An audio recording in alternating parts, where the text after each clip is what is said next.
Yes, I'm delighted to be joined by Hillel Neuer, who is the director of UN Watch. He is a prominent human rights activist and a critic of authoritarian dictatorial regimes. So I say thank you very much for your time.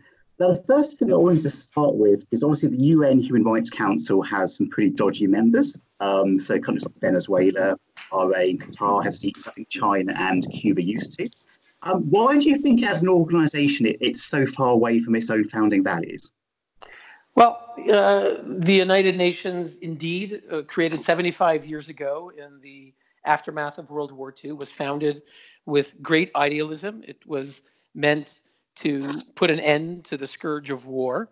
And we had founding members of the Human Rights Council being people like Eleanor Roosevelt, the great humanitarian, and René Cassin, the French legal philosopher who helped draft the Universal Declaration of Human Rights. So it was founded with great optimism and idealism, but it is a political body.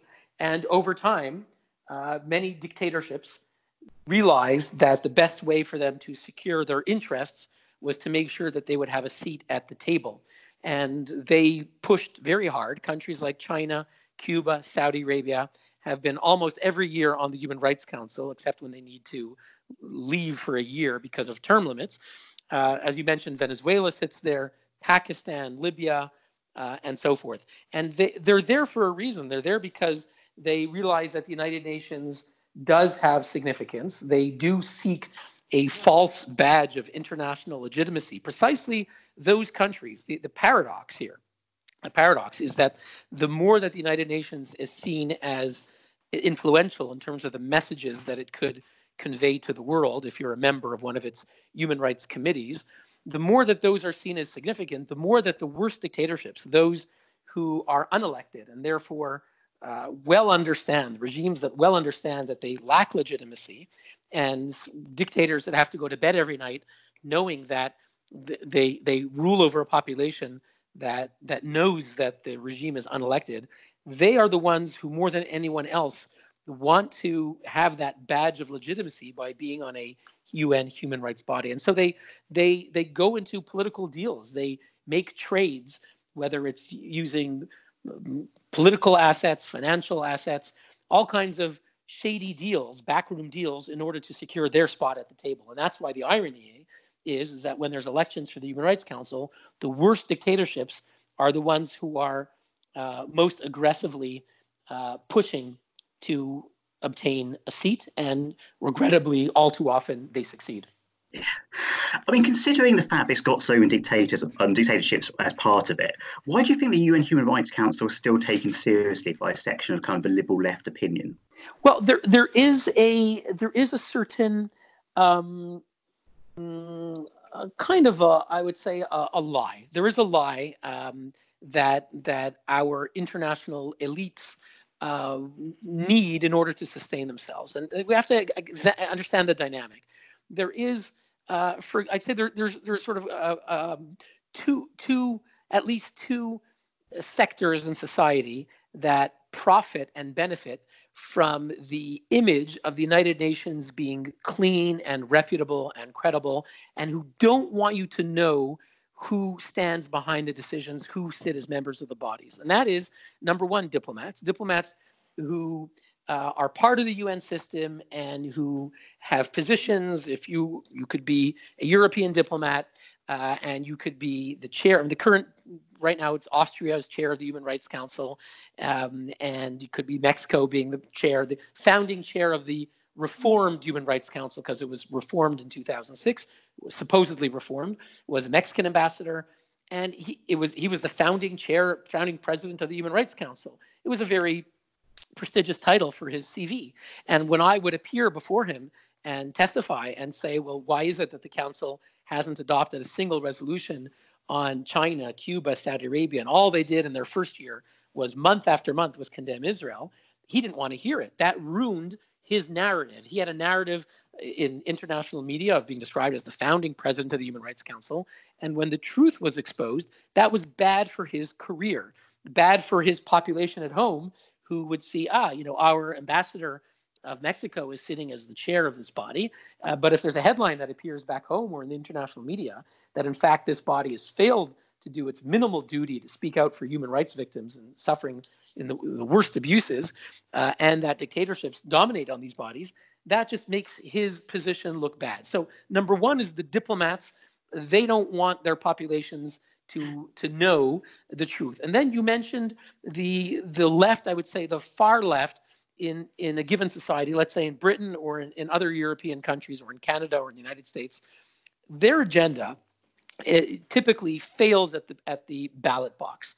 So the radical left agenda, in recent decades, maybe that's changing in the past year or two with Bernie Sanders and well, you had Corbyn. He failed in the end, but historically, the radical left would, in most Western societies, would get, at most, let's say 10% in some European countries, but not much more than that. Certainly in America, it really wasn't represented in Congress, and in Canada, where I come from, maybe they'd have 10, 15% of seats in the parliament.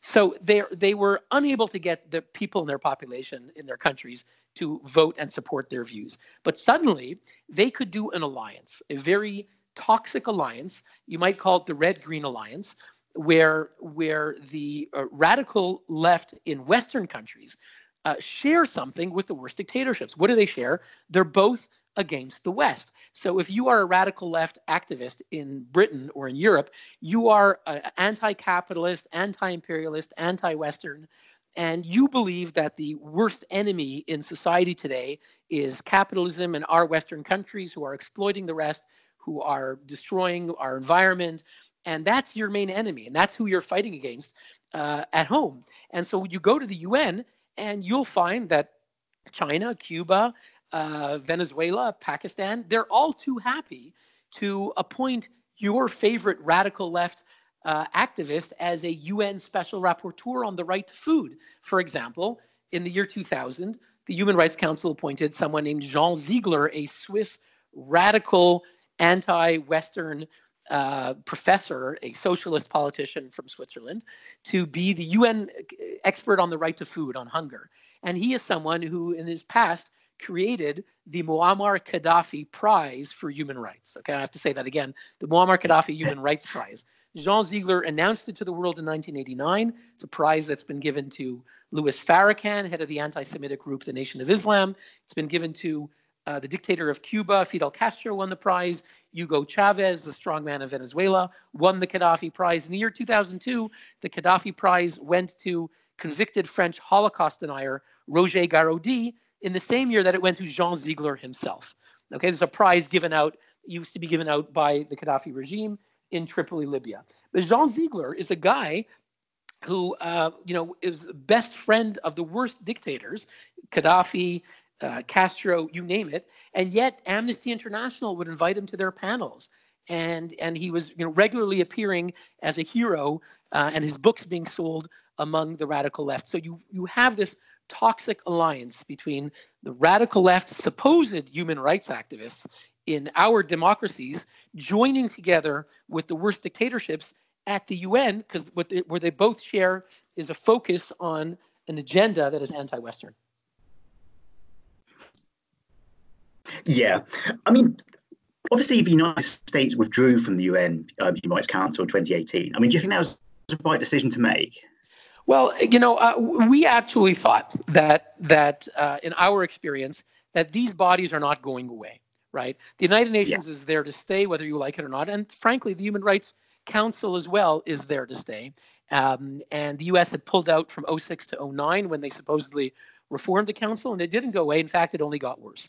So my ideal would be to have, in 1975, there was a U.S. ambassador named Patrick Moynihan, one of the great U.S. ambassadors. And when the UN General Assembly adopted the odious text called Zionism is Racism, something that Kofi Annan, a number of years later, 2 decades later, called the low point of anti-Semitism of the United Nations. When that Zionism is Racism resolution was passed, U.S. Ambassador Patrick Moynihan famously took the floor and said, "We shall never abide by this resolution," and he called it out for what it was, and his speeches became famous. And then you had Jeane Kirkpatrick in the 1980s. Then you had Nikki Haley a couple of years ago. Great communicators and speaking truth to power.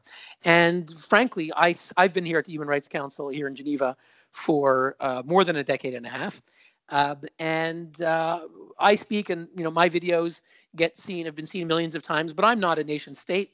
I'm not the United States. And if for something to really go on the record in a powerful way, nothing could compete with a U.S. ambassador taking the floor. That really makes an imprint. So frankly, my view was I'd like to see a tough, truth-speaking ambassador, but the U.S. made the decision that they did to pull out.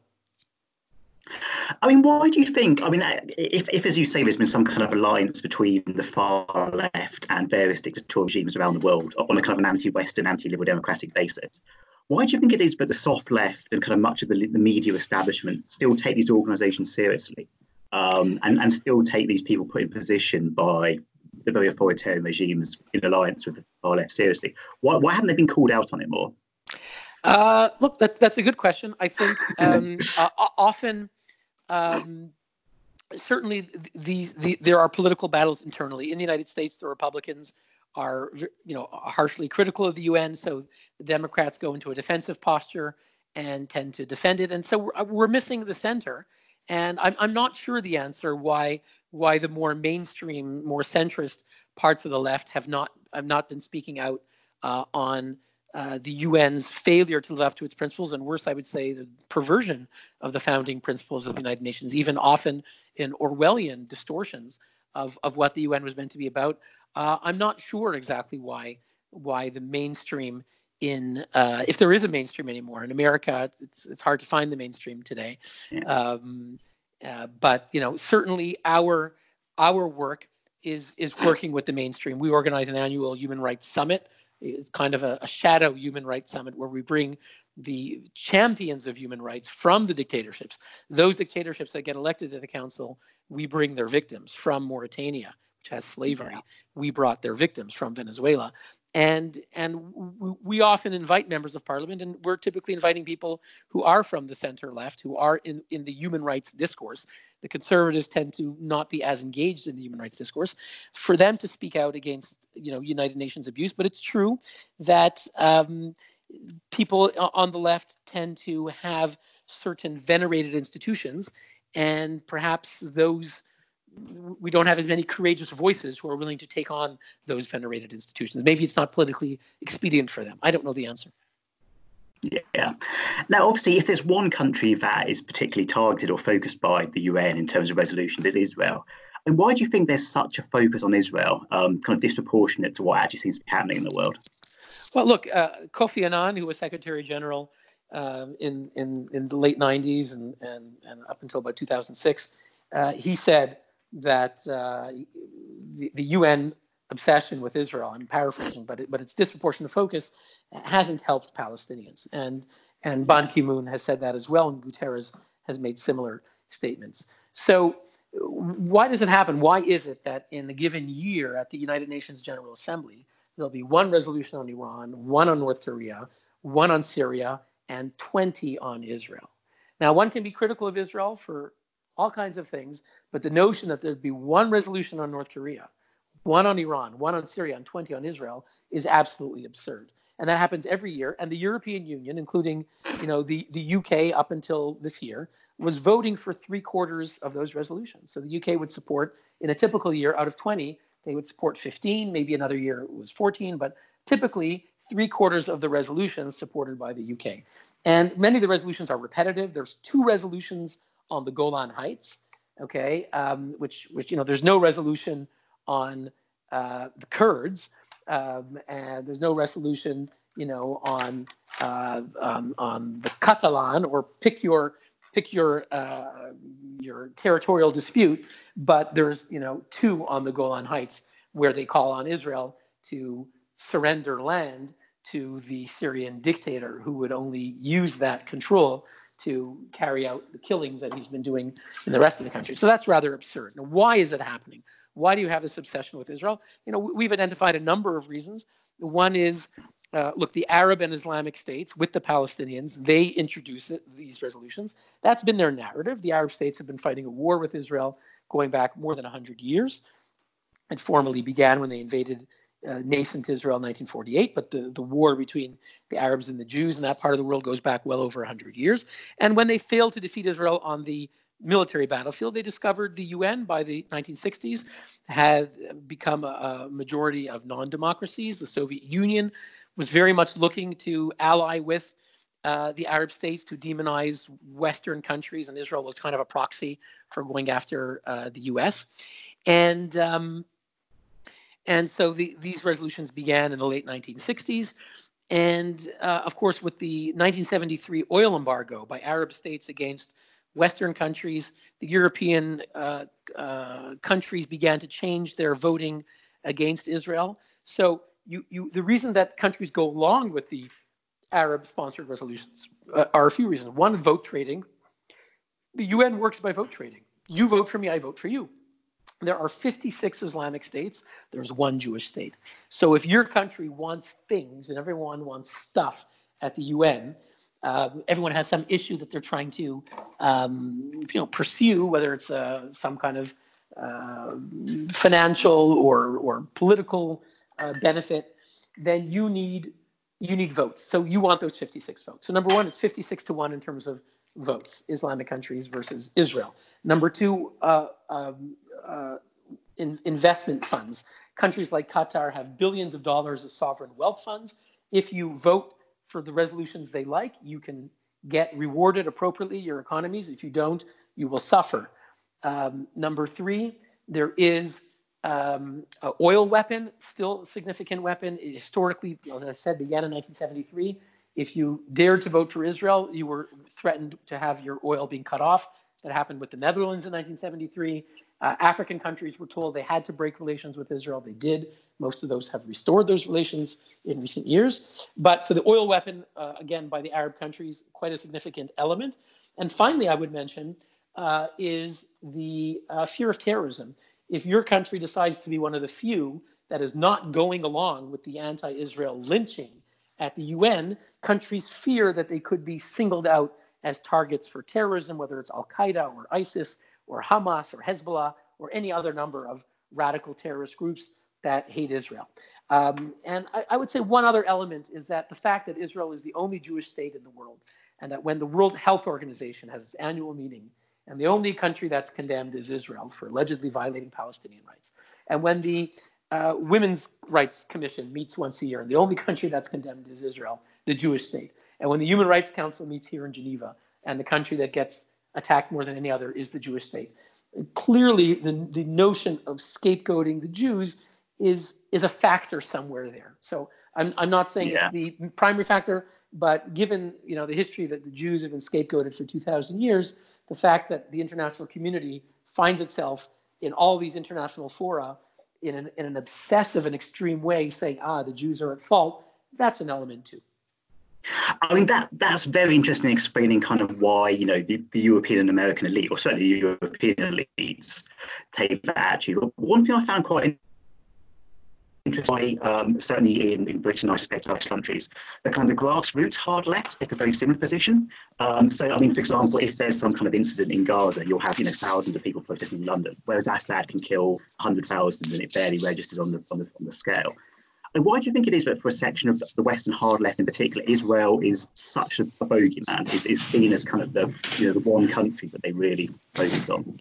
Well, look, if we speak about the hard left, the fact that in the past 2 decades, let's say, around the time of 9/11 and afterwards, that you would routinely find in Britain at some kind of stop the war rally, you would find radical left-wing activists whose supposed values and ideals are equality of women, equality of gays, and ethnic groups, to be marching arm in arm with Hamas and Hezbollah, who are the most fascist, fundamentalist, racist elements in society today. These are groups that support the killing of gays, the stoning of women, that call for the massacres of Jews, and the Hamas Charter is an anti-Semitic text. They don't hide these things. So the fact that the radical left is basically sacrificing all of their main principles, equality of women, gays, anti-racism to join hands with, as Jeremy Corbyn said, my friends from Hamas, my friends from Hezbollah. This is not rational. And we have to understand that in life, although various political groups purport to have all kinds of principles and rational policies that guide them, in truth, things in life don't always work that way, and you have to look at outcomes to discern our perhaps true motives. And if the outcome is that you, Jeremy Corbyn or Ken Livingstone, are marching arm in arm with Hamas and Hezbollah people, and your actions end up empowering those who openly seek to murder Jews, who do it and say that they want to do it more, then maybe that is your motive. Maybe that is your motive. So you can activists can wrap their motives around virtue and say that they care about Palestinians.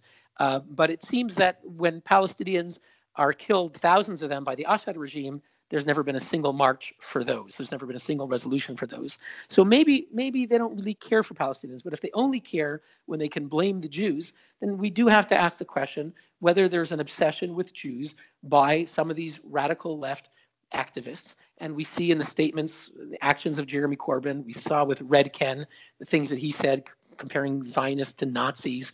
And I'll mention that Red Ken, his partner for 20 years was, her name's escaping me right now, Kate Allen, I think is her name. She's the head of Amnesty UK, right? And so there's a sense of where these people are coming from and the milieu that they're in.